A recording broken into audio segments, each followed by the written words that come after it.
اے ایمان والو، تمہارے اوپر روزے فرض کیے گئے ہیں جس طرح تم سے پہلوں پہ فرض کیے گئے تھے۔ روزے کیوں فرض کیے گئے ہیں؟ لعلکم تتقون، تم متقی بن جاؤ، پرہیزگار بن جاؤ۔ تو ہمارا رب ہمیں متقی دیکھنا چاہتا ہے۔ حضرت سیدنا علی المرتضیٰ رضی اللہ تعالی عنہ نے تقوی کی خوبصورت تعریف ارشاد فرمائی ہے۔ ہی الخوف من الجلیل، یہ اس عالی مرتبت ذات باری کے خوف کا نام ہے، اللہ سے ڈرنے کا نام ہے تقوی۔ وہ صرف ہمارا خالق ہی نہیں، ہمارا مالک و رب ہی نہیں، ہمارا محبوب بھی ہے۔ والذین آمنوا اشد حبا للہ، ایمان والے اپنے رب کو ٹوٹ کے چاہتے ہیں، شدید محبت کرتے ہیں اپنے رب سے۔ تو جس سے محبت کی جائے تو اس کی ناراضگی سے ڈرا جاتا ہے، اس کے تو تھوڑے سے تیور بدل جائیں، اس کا التفات کم ہو جائے تو زندگی اجڑنے لگتی ہے۔ تو اللہ کا خوف بئی معنی کہ اس کی ناراضگی سے ڈرا جائے۔ اور دوسری بات ارشاد فرمائی والعمل بالتنزیل، اور اترنے والی پاکیزہ کتاب قرآن مجید پہ عمل کرنے کا نام تقوی ہے۔ اور پھر فرمایا والقناعۃ بالقلیل، اور تھوڑے پر قناعت کرنا۔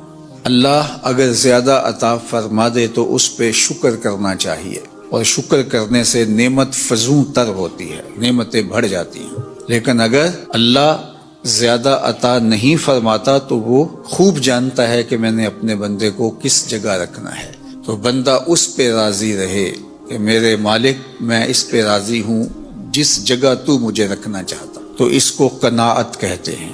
اور یہ تقوی ہے کہ اللہ پر بندہ ایسے راضی ہو جائے کہ اس کی عطا کردہ ہر نعمت پر وہ زیادہ ہے تب بھی راضی ہو، کم ہے تب بھی راضی ہو۔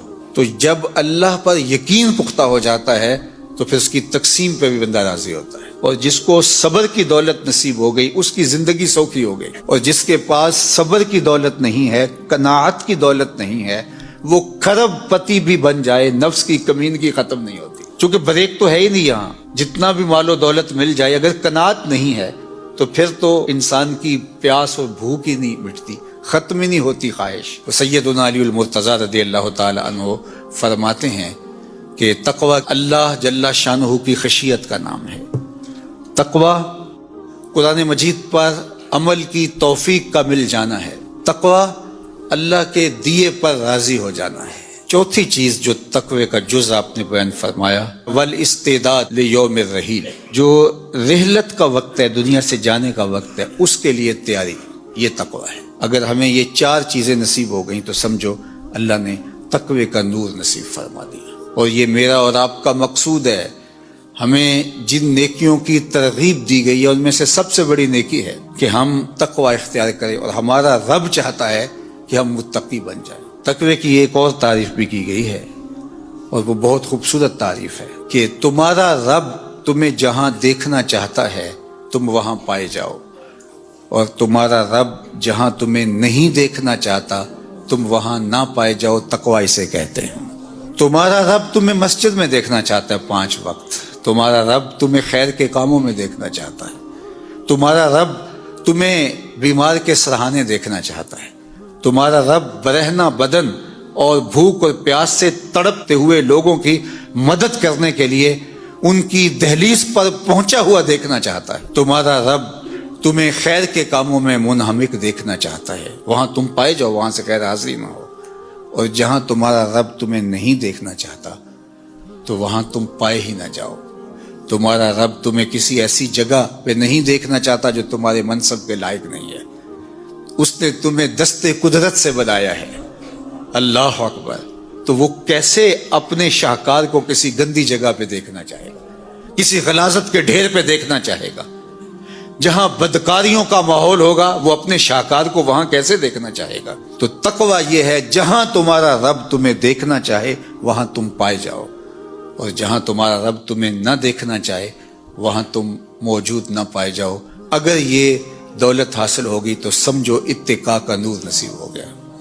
روزہ صرف اکل و شرب سے رک جانے کا نام نہیں ہے، یہ اپنے کانوں کو بھی روزہ دار بنانا ہوتا ہے، اپنی زبان کو بھی روزہ دار بنانا ہوتا ہے، اپنی آنکھوں کو بھی روزہ دار بنانا ہوتا ہے۔ تمہارا ایک ایک عمل، تمہارا ایک ایک رویہ، تمہاری ایک ایک حرکت، تمہاری ایک ایک سکنت روزے سے ہو جائے۔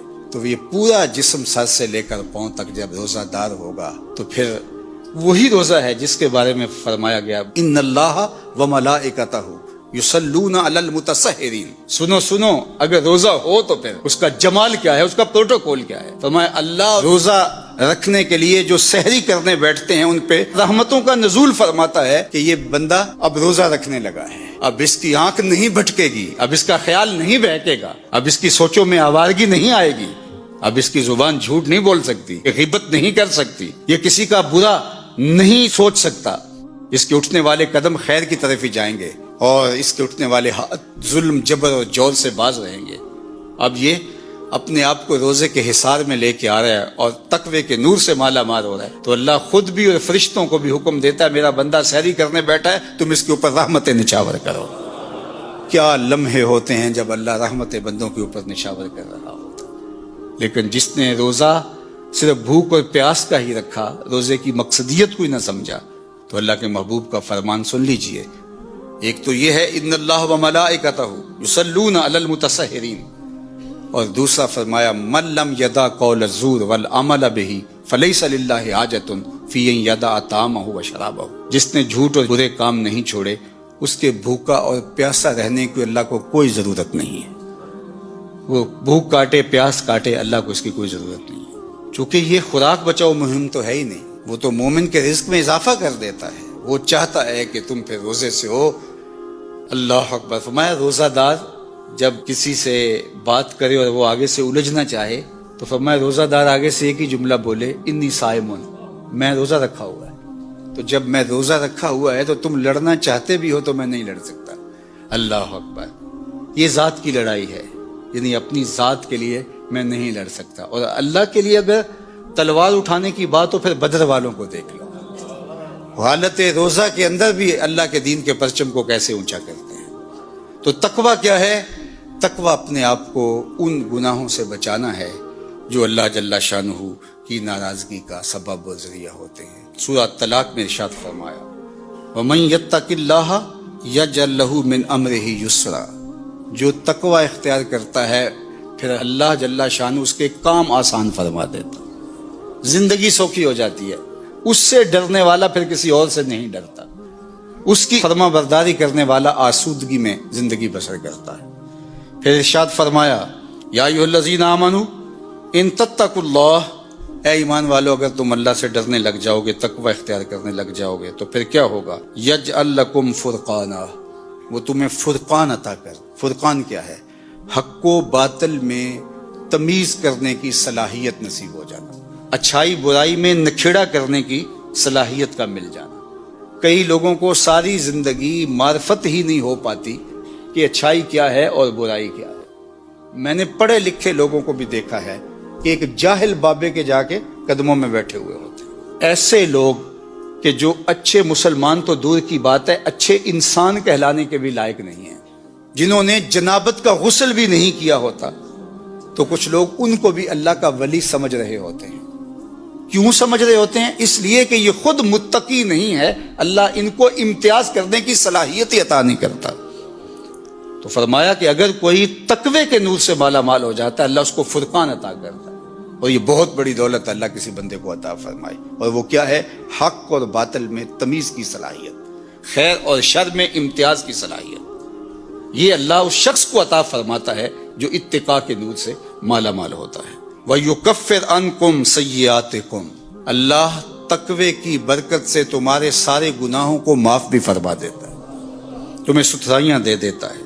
وَيَغْفِرْ لَكُمْ، اور اللہ تمہیں معاف بھی فرما دیتا ہے اور تمہیں غفران و رحمت کے پردوں میں بھی ڈانپ لیتا ہے. وَمَن يَتَّقِ اللَّهَ يَجْعَل لَّهُ مَخْرَجًا، جو اللہ سے ڈرنے لگ جاتا ہے، تقوی اختیار کرنے لگ جاتا ہے، اللہ اس کے لیے مخرج پیدا کر دیتا ہے. کچھ لوگ مصیبت میں پھنستے ہیں پھر ساری زندگی اس سے نکل ہی نہیں پاتے. اللہ فرماتا ہے جو تقوی اختیار کرتا ہے مشکلوں سے نکلنے کا اسے ہم راستہ عطا فرماتے ہیں. بڑی سے بڑی مصیبت سے بھی وہ آسانی سے نکل جاتا ہے. اس کے لیے ہم یہ کرم نوازی اور یہ رحمت اور یہ مدد اور یہ نصرت فرمائی ہے. وَيَرْزُقْهُ مِنْ حَيْثُ لَا يَحْتَسِبُ، اور اللہ اس کو وہاں سے رزق دیتا ہے جہاں سے گمان بھی نہیں ہوتا. اسے تصور بھی نہیں ہوتا کہ یوں بھی وہ رزق کے دروازے کھول سکتا ہے. تو فرمایا اللہ سے ڈرنا سیکھ لو، پھر تمہاری مشکلوں میں وہ راستے بھی کشادہ فرمائے گا، اور اللہ جل شانہ تمہارے لیے اپنی کرم نوازیوں کے در بھی کھول دے گا۔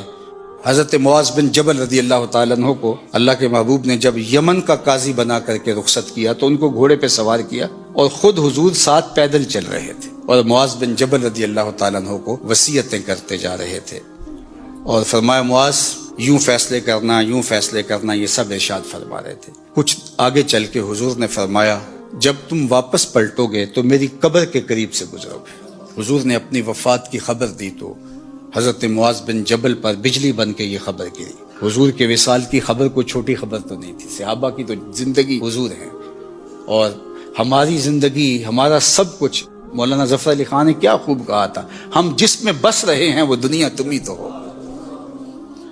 تو یہ خبر قیامت کی خبر تھی، تو انہوں نے رونا شروع کر دیا۔ آقا کریم نے رخ مدینہ المنورہ کی طرف موڑ لیا، اور یہ زاروں کے تار رو رہے ہیں۔ جب بہت زیادہ رو رو کے نڈھال ہو گئے تو آقا کریم نے حضرت معاذ کو تسلی دیتے ہوئے جو لفظ کہے وہ سنیے، ان اول الناس بی المتقون من کانوا و حیث کانوا۔ معاذ پریشان ہونے کی ضرورت نہیں ہے، میں اپنے متقی غلاموں کے ساتھ ہوں، من کانوا و حیث کانوا، وہ جو بھی ہوں اور جہاں بھی ہوں، تو انہیں معیت رسول بھی حاصل ہے جو تقوی کے نور سے مالا مال ہے۔ حضور کا قرب نصیب ہوتا ہے انہیں، اور اللہ کی قربت بھی انہیں نصیب ہوتی ہے جو تقوی کے نور سے مالا مال ہے۔ وَاعْلَمُوا أَنَّ اللَّهَ مَعَ الْمُتَّقِينَ، اللہ تعالیٰ متقیوں کے ساتھ ہے، ان کو اپنی معیت عطا کر دیتا ہے۔ اور مجھے بتاؤ، جس کو اللہ نے اپنا قرب دے دیا، اپنی معیت کا جمال عطا کر دیا، پھر کوئی چیز پیچھے رہ گئی؟ اس لیے ہمارا دین ہمیں اتقاء کے نور سے مالا مال ہونے کی تلقین کرتا ہے، اور ہمیں بتایا گیا ہے کہ اپنی زندگی کو اللہ اور اس کے رسول کی محبت میں ان کے بتائے ہوئے احکام کے مطابق بسر کرنے کی کوشش کرو۔ اللہ تعالیٰ نے یہ ماہ سیام ہمیں عطا کیا ہے، یہ برکتوں بڑا مہینہ، اور اس مہینے میں تقوی حاصل کرنا مشکل نہیں، آسان کر دیا گیا ہے۔ روزے کے ذریعے سے اللہ تعالیٰ نے ہماری مدد فرمائی ہے۔ ماہ سیام کی اپنی برکتیں اور اعمال کے ثواب کو 70 گنا کر دیا گیا ہے۔ شیاطین کو جکڑ کر کے ہمارے لیے نیکی کرنے کے راستے اور آسان فرما دیے گئے ہیں، اور اس سے بڑا بدبخت کوئی نہیں جو ایسے مبارک لمحوں کو بھی ضائع کر دے اور برباد کر بیٹھے۔ اس لیے مجھے اور آپ کو اس مہینے کو بھرپور انداز سے بسر کرنا ہوگا، دن کے اجالوں میں اور رات کی تنہائیوں میں۔ قرآن مجید کی تلاوت کو معمول بنائیں، تراویح کی جماعت کے ساتھ نماز پڑھیں تاکہ قرآن مجید سننے کی سعادت نصیب ہو سکے۔ 5 گانا نماز صف اولیٰ میں تکبیر اولیٰ کے ساتھ پڑھنے کا مزاج پیدا کریں۔ اس کے لیے آپ کو بہت ساری برکتیں نصیب ہوگی، اور یہ عادت پختہ ہو گئی تو پورا سال آپ کے ساتھ جڑی رہے گی۔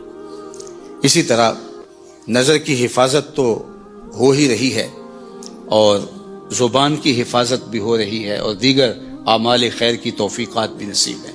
یہ اتقاء کا نور جو اللہ تعالیٰ ودیت کرتا ہے اس مہینے کے اندر، اس کی لوٹ سیل رحمتوں، سستے میں وہ دیتا ہے اپنی رحمتیں۔ ویسے بھی تو اس کی رحمتوں کا عموم ہے، لیکن یہ مہینہ تو اس کی خاص رحمتوں کا ہے۔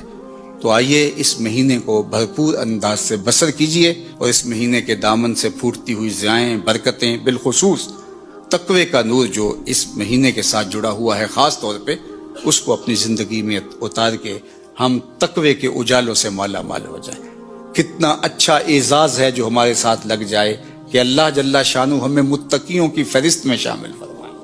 بلکہ اہل ایمان کو تو یہ دعا ترغیب دی گئی ہے کہ وہ کہے وَجْعَلْنِي لِلْمُتَّقِينَ إِمَامًا، اللہ مجھے متقیوں کا امام بنا دے۔ تو ہمیں اپنے آپ کو صالح اعمال کے ساتھ جوڑنا ہوگا، اپنی زبان کی، آنکھوں کی، رویوں کی، ہاتھوں کی، پاؤں کی اور دیگر اعضائے بدنیہ کی ہم کو حفاظت کرنا ہوگی۔ اللہ جل شانہ مجھے اور آپ کو اس کی برکت نصیب فرمائے۔ محبت کے دم سے دنیا میں حسن ہے تو یہ درد، لیکن یہ میٹھا درد ہے۔ اقبال نے کہا تھا قید میں پہنچا تو حاصل مجھ کو آزادی ہوئی، دل کے لٹ جانے سے اس گھر کی آبادی ہوئی۔ شیشہ ٹوٹ جائے تو بے قیمت ہو جاتا ہے، لیکن اللہ نے یہ کائنات ایسی رکھی ہے جتنا زیادہ ٹوٹتا ہے اتنی ہی قیمت بڑھ جاتی ہے۔ تو بچا بچا کے نہ رکھ اسے، تیرا آئینہ ہے وہ آئینہ کہ شکستہ ہو تو عزیز تر ہے نگاہ آئینہ ساز میں. اور یہ محبت حضرت انسان کو اگر نصیب ہے تو وہ زندگی کا جمال اور زندگی کا حسن پا گیا. اور جو سینہ محبت سے خالی ہے وہ سینہ ہی نہیں ہے، بنجر ہے. اس کائنات میں حقیقی محبت جو حضرت انسان کو ودیت کی گئی وہ رب کی محبت ہے. اور اہل ایمان کا تعارف اس انداز سے کروایا گیا کتاب رحمت میں، والذین آمنوا اشد حبا للہ. اہل ایمان سب سے زیادہ محبت اپنے رب سے کرتے ہیں، شدید محبت، ٹوٹ کے چاہتے ہیں اپنے رب. شدید محبت کا یہ بھی ترجمہ کیا جا سکتا ہے کہ بے شک اللہ جل شانہ سے اہل ایمان عشق کرتے ہیں. عشق امتحان لیتا ہے، عشق کو تقاضوں سمیت نبھانا پڑتا ہے. عاشق ہر کوئی آکھے پر عاشق بندا مر کے. زہر پیالہ کوئی نہیں پیندا پر عاشق پیندا پر کے. اور آپ تاریخ اٹھا کے دیکھ لیں، اہل محبت نے اپنے رب سے جیسی محبت کی ہے اس کی مثال نہیں ملے گی. اس کا حکم آیا تو بیٹے کی گردن پہ چھری رکھ دی. یہ محبت کا منظر ہے، کوئی تماشا لبے بام تھوڑا ہے. اور قرآن نے پھر اس منظر کو بیان کیا، فلما اسلما وتلہ للجبین. جب دونوں راضی ہو گئے باپ بیٹا. اسلم، اسلام اس کو کہتے ہیں. اپنی من مانی کا نام اسلام نہیں ہے، مالک کے حکم پہ گردن کو جھکا دینے کا نام ایمان. یہاں اسلام کو سمجھو. ہم تو کہتے ہیں کہ جی بہت مشکل ہے آج کل دین پہ چلنا. تمہارے لیے کیا مشکل ہے؟ مشکل کاٹنے والے تو کاٹ گئے. ہمیں تو رب کا حکم نہیں آیا کہ بچے کی گردن پہ چھری رکھو. اللہ کے نام پر ذبح ہوئے پیغمبر شہید کیے گئے. حضرت زکریا کے سر پہ آرا رکھ کے پاؤں تک چیر دیے گئے، لیکن زبان سے اف بھی نہیں نکلنے پائی. زخم پہ زخم کھا کے جی، خون جگر کے گھونٹ پی، آہ نہ کر لبوں کو سی. یہ عشق ہے، دل لگی نہیں. عشق اور ہوتا ہے، دل لگی اور ہوتی ہے.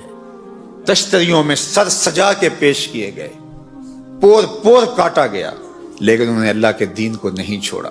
اللہ کی محبت میں سب گوارا کیا. اللہ اکبر. طائف کے بازاروں میں، مکے کی گلیوں میں، میرے اور آپ کیا کہو، مولا نے کون کون سے دکھ نہیں سہے اس اللہ کے عشق میں.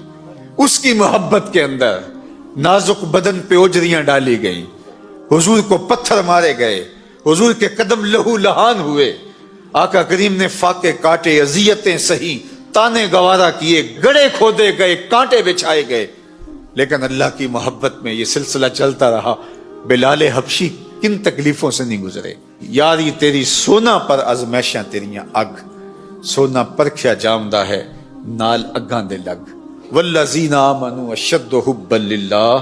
اور جو اہل ایمان ہیں وہ اللہ سے ٹوٹ کے محبت کرتے ہیں، بلکہ وہ کسی اور سے بھی محبت کرتے ہیں تو وہ بھی اللہ کے لیے کرتے ہیں. الحب للہ والبغض للہ. ان کی اوروں سے محبت بھی اللہ کے لیے، اوروں سے دشمنی بھی اللہ کے لیے. وہ اسی زاویے سے دیکھتے ہیں اور اسی انداز سے سوچتے ہیں. ان کی محبت کے رنگ ہی نرالے ہیں. اللہ اکبر. نہ انہیں مال کی پرواہ ہے، انہیں جان کی پرواہ ہے. آپ دیکھتے نہیں ہیں سارا مال لا کے حضرت ابو بکر حضور کے قدموں میں ڈھیر کر دیتے ہیں، اور آپ پوچھتے ہیں ما ابقیت لأہلک یا ابا بکر، گھر والوں کے لیے کیا چھوڑا ہے؟ تو کہتے ہیں ابقیت لہم اللہ ورسولہ. اللہ اکبر. تو یار محبت یک طرفہ نہیں ہوتی، محبت اس طرف سے بھی ہوتی. غالب نے کہا تھا نا، وفا کیسی کہاں کا عشق، جب سر پھوڑنا ٹھہرا تو پھر اے سنگ دل تیرا ہی سنگے آستاں کیوں ہو. تو محبت تو وہاں کی جاتی ہے جہاں محبت کا مول بھی ڈالا جائے. تو یار اگر بندے اس سے ٹوٹ کے پیار کرتے ہیں، اس سے محبت کرتے ہیں، تو اللہ جل شانہ جو بندوں سے پیار کرتا ہے، جو بندوں سے محبت کرتا ہے، اور جو ناز برداریاں اس نے فرمائیں، اللہ اکبر، کیا اس کا کوئی بدل ہو سکتا ہے؟ جب ساری دنیا رد کر دے تو مالک کی دہلیز پہ جب بندے آ جائیں تو مالک یہ نہیں پوچھتا کہ اب کیوں آیا ہے، اب تیرے پاس رہا کیا ہے کہ اب میرے پاس آ گیا. وہ کہتا ہے فرشتوں دیکھو یہ بندہ آخر میرے پاس ہی آیا ہے نا، میرا تھا تو میرے پاس ہی پلٹ کے آیا ہے نا. ساری زندگی اس کی نافرمانیاں کرنے والا اس کی دہلیز پہ تو آئے. مالک کہتا ہے میرا بندہ آیا تو ہے میری چوکھٹ پہ، یارو ہم نے جانا تو ہے اس کی چوکھٹ پہ. پھر جو کفن میں منہ چھپا چھپا کے جاتے پھریں گے، اچھا نہیں ہے کھلے منہ سے آ جائیں. پھر لوگ جو اٹھا کے لے جائیں گے، اچھے نہیں اپنے قدموں سے چل کے آ جائیں. یا ایھا الانسان ما غرک بربک الکریم. اس کی رحمتیں آواز دیتی ہیں. انسان تو کریم رب کی دہلیز سے کیوں دور ہو گیا ہے؟ ما غرکا، کس چیز نے تجھے مغرور کیا؟ دولت نے، حسن نے، اقتدار نے، منصب نے، افراد کی کثرت نے، کڑیل جوانی نے، بازوؤں نے، طاقت نے، حمایت نے، کس چیز نے تجھے رب سے بے نیاز کر دیا؟ آجا پلٹ کے. ما غرک بربک الکریم، آجا تیرا رب بڑا ہی کریم ہے. وہ یہ نہیں دیکھے گا کہ تو نے ماضی کہاں گزارا، وہ یہ دیکھے گا میرا بندہ پلٹ کے میری چوکھٹ پہ آیا. بلکہ اس کا وعدہ ہے جب بندہ گناہوں سے توبہ کرتا ہے تو نہ صرف میں اس کے گناہ معاف کرتا ہوں، گناہوں کو بدل کے نیکیوں میں تبدیل کر دیتا ہوں. تو جتنا بڑا بدکار تھا اتنا بڑا نیکوکار ہو جاتا ہے. وہ کیا بد نصیب شخص ہے جو مالک کی دہلیز سے منہ موڑتا ہے، جس کو اس کے حضور سجدے کی توفیق نصیب نہیں ہوتی. اس کی نعمت کے خوان پہ پلتا ہے، اس کے دسترخوان سے نعمتیں اٹھاتا ہے، اس کی طرف سے عطا کردہ صحت اور زندگی کا جمال اور بہاریں سب کچھ میسر ہے اور لطف اندوز ہوتا ہے. لیکن ادھر اذان ہوتی ہے اور اس کے قدم اللہ کے گھر کی طرف نہیں اٹھتے. اس کی رحمتیں آواز دے رہی ہیں، او بندے آجا پلٹ. آنا تو تو نے ہے ہی، لیکن آج آجا، اس کی رحمتیں تجھے آواز دے رہی ہیں.